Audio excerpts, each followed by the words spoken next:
Alright, everybody, it's time to run down what happened in Week 7. Just, after 6 weeks, I've won 4 weeks, Madden has won 1 week, and Week 6 last week we tied.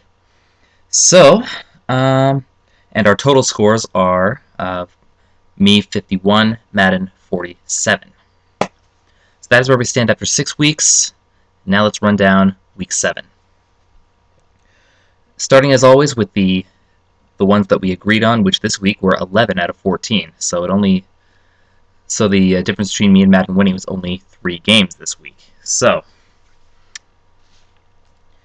let's see what we got here. Start with Philadelphia and Tennessee. We both picked Tennessee to win, Madden by a score of 30-6. And Tennessee did win by a score of 37-19. So right off the bat, it is 1-1. Move on to Cleveland and New Orleans. Seemed like a pretty easy pick. We both picked New Orleans, Madden by a score of 27-22. And did not go so well for us. Cleveland actually stole that game. 30-17. Comes a big shock to Madden, who seems to think Cleveland is the second coming of Christ. But Madden didn't pick Cleveland this week, so no luck for them. We're still at 1-1. Pittsburgh and Miami, a game that made a lot of Miami fans pretty ticked off, to say the least. We both picked Pittsburgh in this one, so at least Madden and I were happy with the result. Madden picked Pittsburgh by a score of 17-12. Final score was a very narrow 23-22 for Pittsburgh. So in the referee's eyes anyway, we got that one, and we are at 2. Let's move on to St. Louis and Tampa Bay. I decided to test my faith in St. Louis by picking them, and Madden agreed by a score of 16-7. Tampa Bay decided to bring it, though, and they just barely won that game by a score of 18-17. Tampa Bay is another team I should probably show some faith in the future, because they weren't playing so bad, and they're 4-2. So, no points there. We're still at 2-2.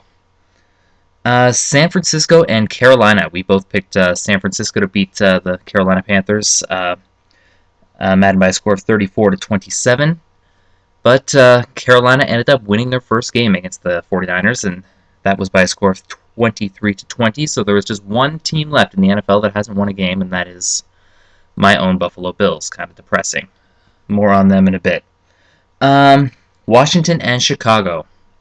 It was a tough one to pick. We both ended up picking Chicago, Madden by a score of 16-13. Final score was not that far off. It was 17-14, but we did not get the winner right. It was Washington who won the game. So we are still at 2-2. Move on to Jacksonville and Kansas City. We both picked Kansas City by a score of 27-9, and it was actually 42-20 that Kansas City won. And for some reason, I wrote down the Madden's pick twice, but I happen to remember that score, so thankfully that's not going to affect my video. So it was 42-20 that Kansas City won, and we're at 3-3. And the Buffalo Bills that I was talking about earlier played Baltimore, and we picked Baltimore to win. Baltimore by a score of 17-3 for Madden, and actual score, Buffalo was good enough to bring the Ravens to overtime. But Baltimore did eventually win by a score of 37-34. So we are at 4-4. Always gets hard when I get up to 4 fingers. How do I show that? Okay, Arizona and Seattle. We both picked Seattle to win, Madden by a score of 24-10, and again, Madden wasn't too far off. It was 22-10, and Seattle won. So let's make it 5-5.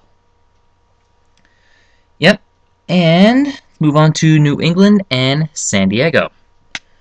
We both picked New England to win, Madden by a score of 34-27, and we were happy with that one as well. It was closer than that, but New England did win by a score of 23-20. And with that, we're at 6-6. And the last game that Madden and I agreed on was the Monday night game, which was the New York Giants and the Dallas Cowboys.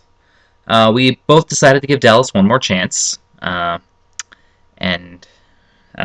Madden picked Dallas by a score of 17-10.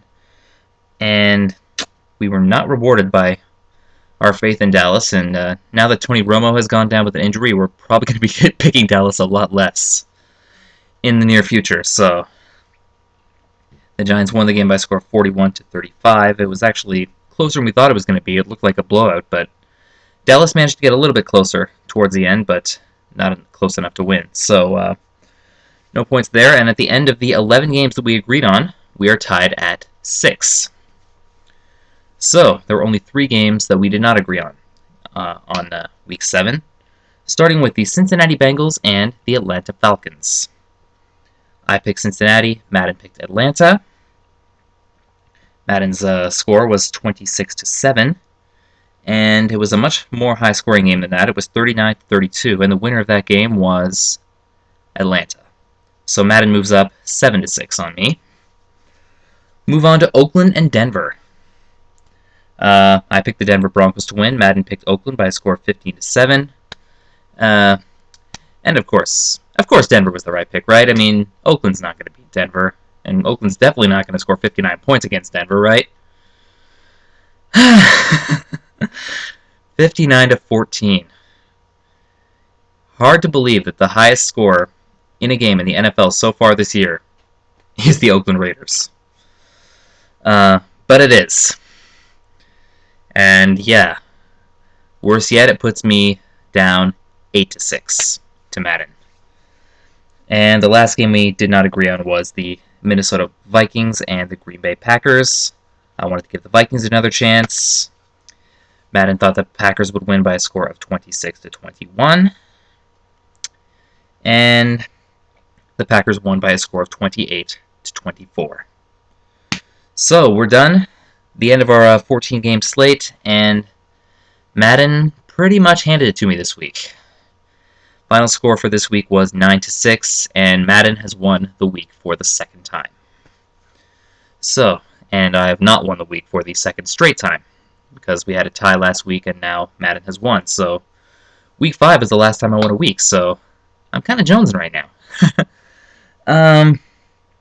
So it was 9-6. If you add those to our total scores now, our total scores are much closer now. It is now a difference of 1 game. I'm leading Madden in the total score by a score of 57-56.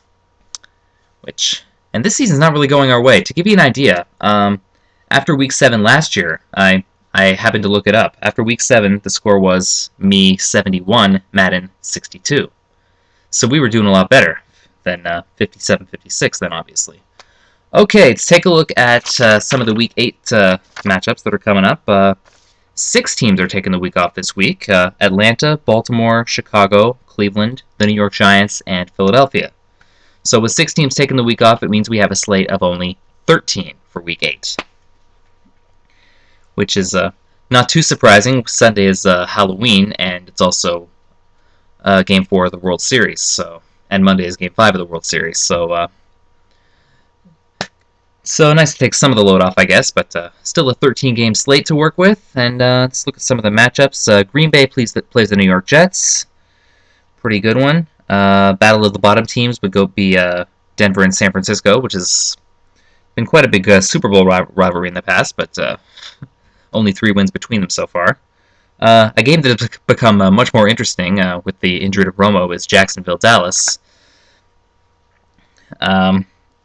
Miami plays Cincinnati. Who else have we got? Buffalo plays Kansas City to try and finally get that first win. They're the last team that has not won a game. So Tennessee plays San Diego. Minnesota, New England. And Sunday night game this week is a pretty good one. It's Pittsburgh and New Orleans. And Monday night game is another good one. Houston and Indianapolis. So yeah, that's how Week 8 looks. I'll have the Week 8 picks for you in a couple of days. Until then, I will see you. And I'm definitely motivated to try and get another win, because it's been a couple of weeks now. So until a couple of days when I am back with the... I can't talk today. But I'm going to use this take anyway because I've already talked for 10 minutes, so... Haha. Anyway, so yeah, I'll see you in a couple days with the Week 8 picks, and until then, I will see you. Bye-bye.